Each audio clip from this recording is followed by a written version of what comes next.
you need to know to prepare. Good evening. I'm Chuck Scarborough. Natalie has the night off tonight.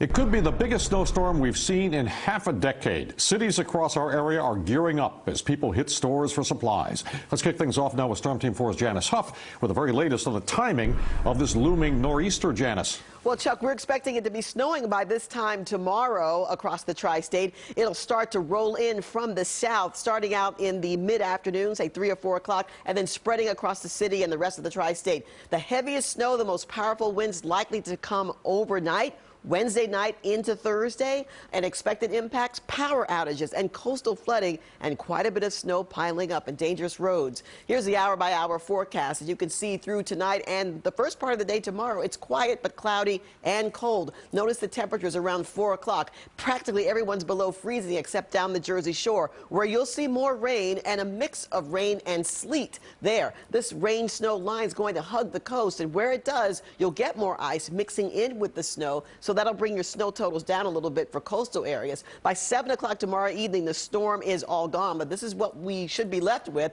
8 to 12 inches in and around New York City, 18 to 24 over the higher elevations of northern New Jersey, the Catskills and Poconos, and less than an inch all the way down the Jersey Shore. Jersey's going to see quite a few snow bands, depending on where you live, how much snow you will see. And even in and around the city, our south shores of some of the boroughs may have a little bit less due to that mixing with the ice. I'll break it down more in the forecast in just a few minutes. Chuck, back to you.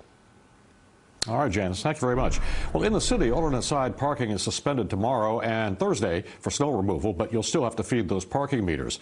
And the storm is going to be especially tough on New York City's beleaguered restaurants. Outdoor dining is suspended tomorrow afternoon starting at 2 o'clock. The MTA is gearing up for the snow, putting chains on bus tires and preparing the train tracks on the trains and the platforms. News 4's Gus Rosendale kicks off our live team coverage in Lower Manhattan right now with the preparations underway in the city. Gus?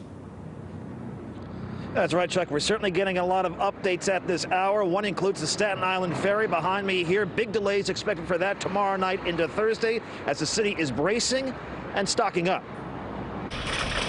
As bags of salt roll down the street, a last-minute grab for a shovel. Here's the thing. We're going to get some snow, but you never know with New York. It always plays games with us, you know. But the MTA is not playing around. The cash-strapped agency already bracing for a rough end of the week after the end of a rough year. We've activated our 24/7 command center to closely monitor the storm. A city snow alert ends outdoor dining at 2 p.m. Wednesday. Restaurant owners are not required to take down their structures, but they are asked to secure them, along with tables, chairs, and heaters as much as possible. If it's a restaurant that really has built something much more substantial, they can leave it there. Brisk sales ahead of the cool weather at Paragon Sports in Union Square. Warm coats a top seller today. A bright spot during a rough time for retailers across the city. Last year was mild, so nobody really went out and rushed to buy things. So this year it's a bit of a scramble. Now, in-person learning at city schools is on for Wednesday. A decision on Thursday expected around this time tomorrow night. In Lower Manhattan, I'm Gus Rosendale, News 4 New York.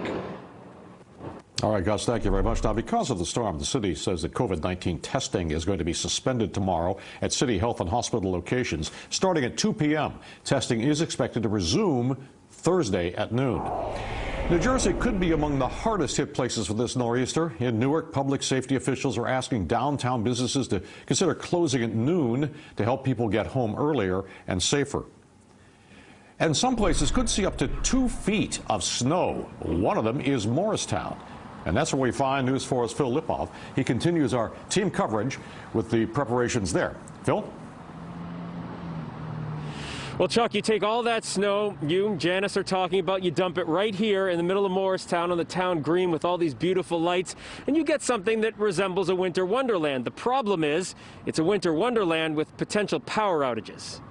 It didn't take long for the sun to set here in Morristown or for word to get around that one heck of a storm is on its way. We're looking at a lot of snow, maybe a couple feet of snow. Flanked by all of his emergency department heads, Mayor Tim Doherty says he is confident in his team's ability to respond, even though Morristown sits in what could be the jackpot for this nor'easter. Our DPW in our town is known for being able to handle any storms we've had, whether it's Sandy, Irene, whether it's a major nor'easter. In Newark, restaurants in the Ironbound are doing their best. Food is hot, but the customers are scarce. Hit hard by COVID, shut down, restricted dining, and now... It's been very tough. I'm not going to lie. A storm on top of it all. Newark is asking businesses to let employees go home around noon tomorrow. This is my mom. Luis Campos owns a small Brazilian restaurant here and says he's going beyond that request. We're planning on closing actually tomorrow and after tomorrow. Give everyone a break. Does it feel like just one hit after another? Yeah. Here in Clifton, we're on Delawana Avenue. This, as you can see, is a problem during most storms with high winds. All these power lines. Earlier today, PSE&G was here making sure power poles are sturdy and actually trimming trees ahead of the storm. We are optimizing all of our employees and even our contractors on standby who are ready to work when the restoration work needs to be done. Could be a long 24 hours with possibly as many inches of snow in parts of New Jersey. The first big test of the winter. The mayor tells me he and his entire team will be out in the overnight hours Wednesday into Thursday morning, making sure the streets are clear and everyone's safe so that the plows can do their jobs. He does remind we are in a pandemic and the cases are continuing to rise here in New Jersey. So if you're going to hunker down at home with anybody who isn't in your immediate bubble, he asks you wear your mask and do your best to social distance. We're live in Morristown. Phil Lipoff, News 4 New York. All right, Phil, thank you. COVID's throwing a bit of a curveball in Connecticut's snow prep plans. As people loaded up on the essentials at stores today, Governor Lamont announced that the state's Department of Transportation has about 100 employees that are out with COVID and another 200 that are waiting for test results.